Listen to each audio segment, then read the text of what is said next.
భారత్ పర్యటనలో పుతిన్కి చుక్కెదురు.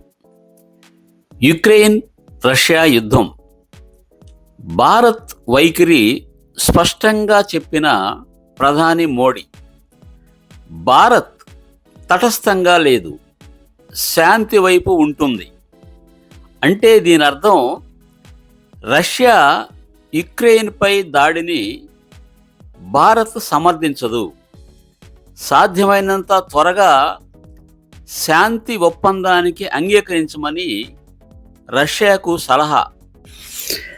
Hour prime minister clarified India's stand on Russia Ukraine war, that India is not neutral, it stands on the side of piece.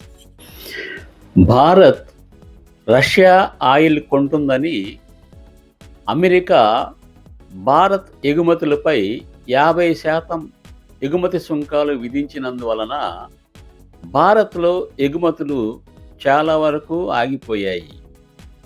అందువలన భారత్ ఇప్పటికే Russia నుండి oil కొనటం 38% ఆపివేసింది. ఈ నెలాఖరుకు పూర్తిగా ఆపివేసే అవకాశాలు ఉన్నాయి.